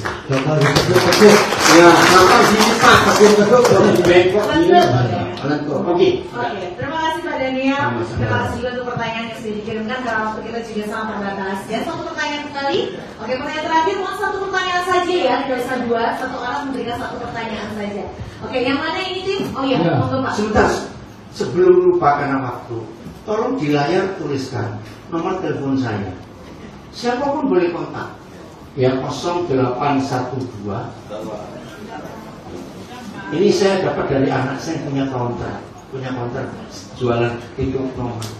Pak, saya kasih papa nomor goblok.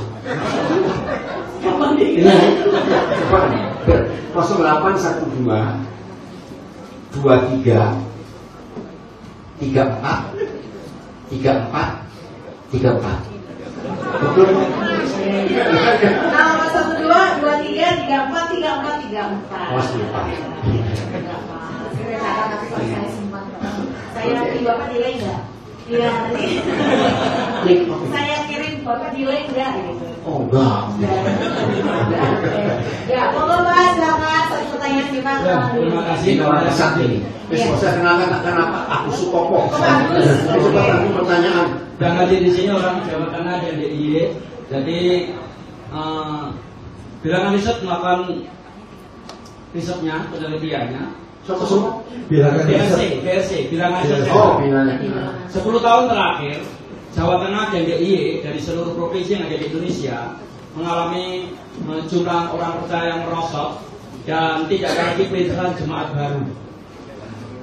Dan kebetulan yang ada di ruangan ini paling tidak punya hati hamba, hati misi, dan kebetulan juga di depan ada 2 obor. Tapi sini banyak meminta pesannya supaya angka 10 tahun terakhir tidak ada lagi perintisan jemaat baru dan angka kekristenan yang merosot di Jawa Tengah dan DIY, tolong dikobarkan semangatnya supaya muncul jemaat-jemaat baru dan juga orang-orang percaya yang bukan sekedar percaya tapi jadi murid Kristus menjadi bertambah. Masukan dari Pak Daniel itu nggak mau tua, makanya disebutnya Koden terus. Jadi sama Pak Gondo kami tunggu. Terima kasih Pak. Baik, terima kasih. Ini Pak Agus tadi pernyataan sekaligus tadi yang diberikan apa masukannya ya? Masuk ke closing statement boleh ya Pak Agus ya? Oke, baik. Karena tadi beliau menyampaikan data. Pak Daniel dan Pak Gondo, kita masuk di closing statement. Ini intisari tapi juga sangat penting melengkapi apa yang disampaikan sebelumnya. Nah, apa yang Bapak ingin sampaikan, teguhkan, harapkan, bahkan doakan, boleh disampaikan kepada kami supaya obor ini makin menular, bahkan merebak ke tempat-tempat di mana mungkin Pak Gondo dan Pak Dea belum kunjungi, namun kami akan kunjungi ke depannya. Silakan Bapak berikan closing statement, Pak Gondo terlebih dahulu, terakhir nanti Pak Daniel Alexander. Ada dua hal yang ingin saya sampaikan. Yang pertama, saatnya sekarang semua gereja itu berubah. Amin. Ya. Lihat sekarang ini pergerakan perubahan, pergerakan ke arah digital, perombakan terjadi di mana-mana. Pergerakan dari kaum muda, kaum milenial terjadi di mana-mana. Kalau gereja tidak berubah, sama saja seperti dulu. Ya, dengan sistem ibadah yang sama saja dari dulu sampai sekarang, itu tidak akan membawa dampak yang positif. Yang kedua, ingat bahwa hampir 80% tadi dikatakan bahwa Indonesia ini tadi pada pedesaan. Ya, saatnya sekarang dibangkitkan para usahawan kaum muda yang mau mempelajari pedesaan, mau terjun pada pedesaan, mau memberikan pelayanannya untuk pedesaan. Amin. Iya, terima kasih banyak Pak Gondo. Pak Daniel.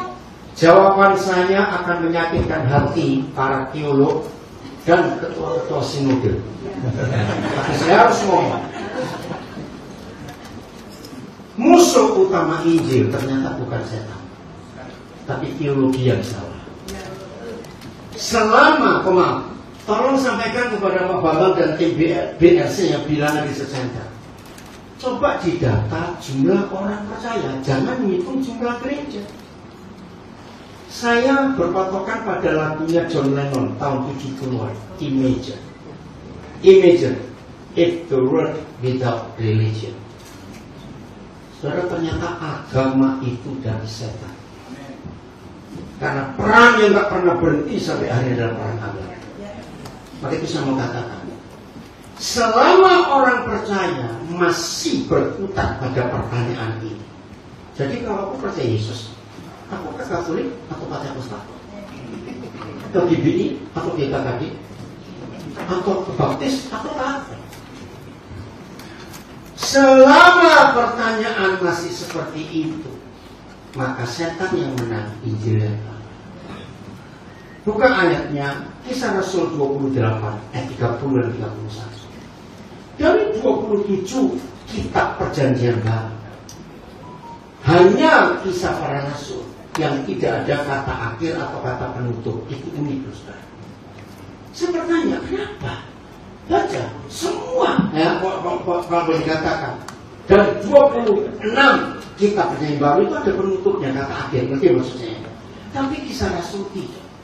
Ketika saya merenungkan itu, Roh Kudus jawab, Kisah Rasul tidak akan bisa diakhiri dan sebelum seluruh dunia mendengar nama.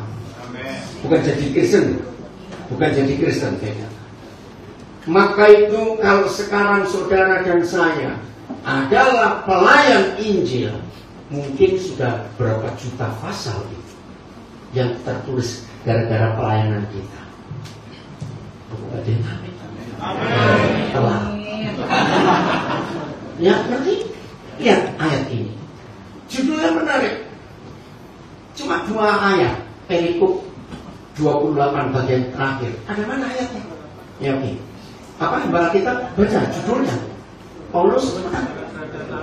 Nah, Paulus memberitakan kerajaan Tuhan itu Injil di Roma. Saudara, unik. Roma di zaman itu kota terbesar di dunia. Maka itu sampai ada istilah banyak jalan menuju Roma. Bahkan Roma sebagai kota besar. Mengapa di akhir perjanjian baru Kisah Rasul Tuhan tunjukkan Roma? Karena ini contoh buat kita penginjilan akhir zaman. Apa yang dibuat oleh Paulus? Ayatnya mana saya nggak dibapal karena panjang. Tadi itu Roma 8, Roma. Kisah Rasul 28 ayat 30, 31. 31, 32, 31. Nah, iya, mana ayatnya cepatan? Ya, Paulus tinggal 2 tahun di rumah yang disewanya sendiri. Saudara, Maka itu rekan-rekan hamba Tuhan di desa, Pak Anto, lagi sekali jangan merasa minder kalau pas-pasan hidupnya. Paulus itu developer loh kalau zaman sekarang. Loh, betul nggak? Dia itu membuat rumah, bukan RSSS. Itu rumah orang hebat. Bayangkan penginjil hebat seperti Paulus nyewa rumah. Maka itu kalau ada teman-teman saya pendeta masih rumahnya nyewa, nggak apa-apa. Konsolnya Paulus boy. Iya tuh, nggak apa-apa. Nggak harus punya rumah sendiri, gedung gereja pun. Nah, dan dia menayat kamu ini dan ini konsep penting, menerima semua orang. Saudara, saya mau sampaikan, yang masih rasialis, matilah kamu dalam nama Yesus. Serius. Satu-satunya hak, satu saja yang Tuhan tidak pernah beri kepada manusia model kita. Ketika kita mau dilahirkan, dia tidak pernah tanya, "Kowe pengen jadi bosok?" Kalau saya Tionghoa, orang Indonesia, saudara Ambon, Maluku, saudara Batak, Jawa, Itali, Belanda, Tuhan yang memilih. Yang lain silakan. Saudara mau beli sepatu, haknya di tengah, silakan. Tuhan gak akan melarang, cuma mikir loh. Saudara bukan bakul kerupuk, kita punya uang 10 miliar, tuku kerupuk kabeh.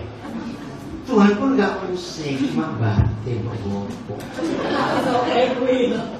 Ngerti maksud saya? Mau buat jahat, mau buat baik, Tuhan gak pernah nyampur. Itu hak manusia. Cuma satu ini, kita lahir jadi bangsa apa, itu karena hakmu Tuhan. Maka itu bertobat gereja rasialis. Saya masih marah kalau pendetanya Manado, jemaatnya Manado kabeh. Pendetanya Batak, jemaatnya Batak kabeh. Maaf. Pendetanya Tionghoa, jemaatnya Tionghoa. Itu mau apa? Harus perlu. Injil pernah punya sejarah gelap, hitam, pekat, dan gak bisa dihapus. Itu sejarah perbudakan. Baca sejarah 100% perbudakan dikobarkan di mimbar-mimbar gereja di Amerika. Sadis. Lo jawab. Ini fakta. Nah, terima semua orang. Maaf, saya harus berkata, di Indonesia ada dua suku yang sangat jahat, Tionghoa dan Batak. Anaknya kalau gak berikan sama suku, kerjet bapak ibu. Betul atau tidak? Jawab. Injil gagal di orang Jawa dan orang Batak. Mengapa harus sesuku? Ini kejam. Kenapa kamu sambil duduk rumah? Betul, saya pernah nikahkan anak pendeta Batak tanpa persetujuan orang tua. Kenapa? Undang-undang perkawinan Republik Indonesia tahun 74. Seorang gadis umur berapa? 19 ya, boleh menikah tanpa orang tua, pria umur 21. Karena bapak Batak, ibu Batak ini mengotot anaknya nggak boleh menikah dengan orang yang sesuatu. Saya bilang, saya akan nikahkan kamu karena kamu sah di hadapan Tuhan. Ngeri kesukuan ini. Maka itu terima semua loh yang ayat ini. Terima semua orang yang datang kepadanya, ya. Terus ini loh Pak Anto, dengan terus terang. Dengan terus terang.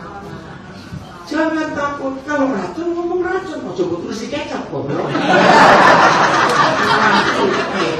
Udah suruh. Dengan terus terang. Tanpa jawab. Rintangan pertama Injil adalah doktrin yang merusak. Semua doktrin tidak bersumber dari buku lain, dari Alkitab. Kok aneh?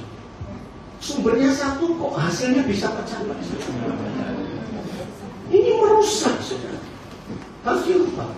Ada orang tanya, lalu Pak Dana pakai doktrin apa? Saya cuma pakai satu doktrin, doa Bapa Kami.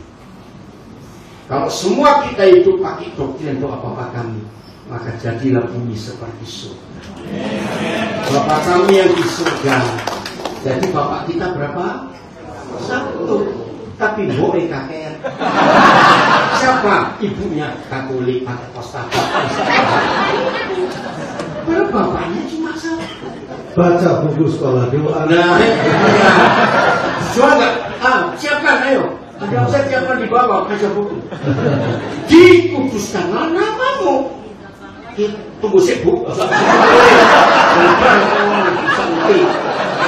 Dikuduskanlah, enggak jangan kelaparan. Saya cekkan lagi. Dikuduskanlah namamu. Nama siapa? Tapi doktrin kuduskan nama sinodem. Jaga dogma kita. Ini mengerikan. Pertahankan itu. Nah, itu dia. Baptismu geblak atau jelungan? Jadi pertanyaan loh, betul enggak? Ternyata ada gereja baptisnya ke belakang, ada gereja. Ada di gablok. Ini loh, dikuduskan namamu. Datanglah kerajaanmu. Beda. Sekarang kerajaan Katolik, Protestan, DPDI, Baptis sibuk sendiri. Dan jadilah kehendakmu. Suami istri yang hidupnya kayak Tom and Jerry itu pasti tidak melakukan kehendak yang satu. Ketika suami luntur, kamu lakukan kehendak pada istrinya. Istri sing nekat, ya kok baik melakukan kehendak. Maka, tapi kalau saudara dan saya hidup bergereja, berkeluarga, bermasyarakat, berkomunitas, melakukan kehendak, aman. Maka kalimat yang betul, terjemahan yang betul, supaya bumi jadi seperti surga. Nah, jadi bumi gak akan menjadi surga ketika kebanyakan nama yang lain bukan nama. Setelah itu, berikanlah kepada kami makanan kami secukupnya. Saudara, ini ayat luar biasa. Coba baca Matius 4 ayat 2 dan 3 cepetan. Mudah-mudahan jamnya mati. Matius 4 ayat 2 dan 3. Ini rahasia firman. Puasa 40 hari dan 40 malam. Akhirnya Yesus lapanglah Yesus. Stop. Saya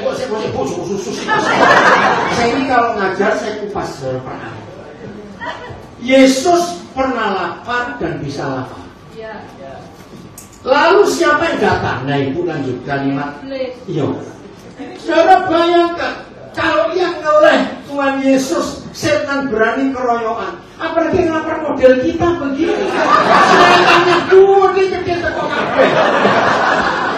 Saudara, kita sedang tertawa, tapi ini sebuah doktrin yang hebat.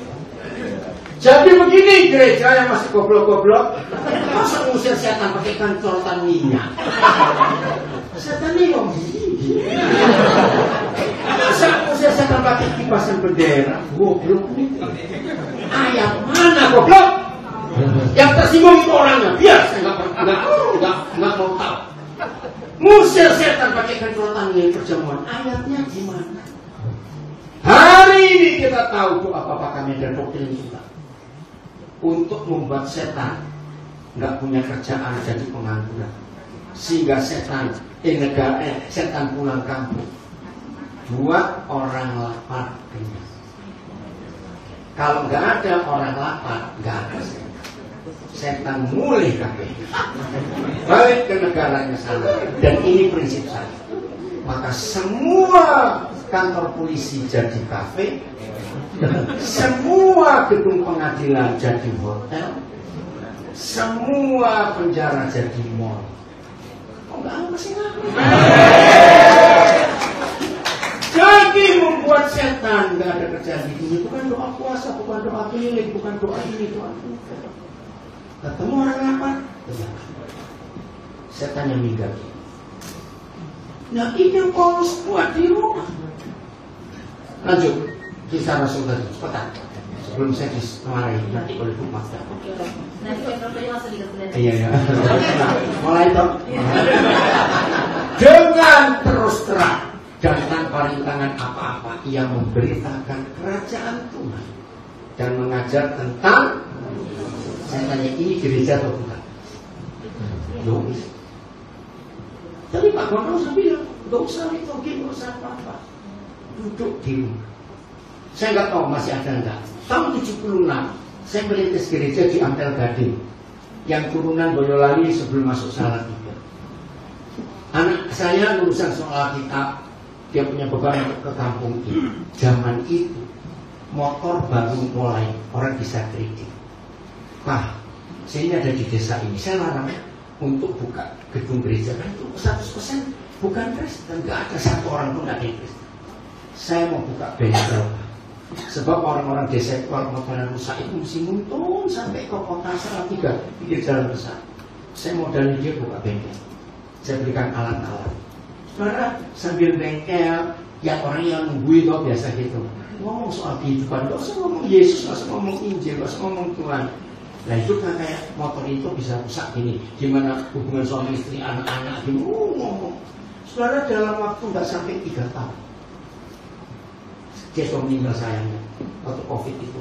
Dia dikenal gini, itu bengkel motor terus, bengkel wong, bengkel manusia. Tahun keempat, jemaat berdiri, tetap setanpa gedung gereja. Dan buat orang desa Jawa khususnya, jangan ada gitar, jangan ada mimbar, jangan ada jas, jangan ada gambar salib. Itu tabu. Sejarah perang salib tahun 1100 sampai 1200, sejarah hadis Nabi itu mengatakan terkutuklah orang yang berdiri di bawah tanda salib.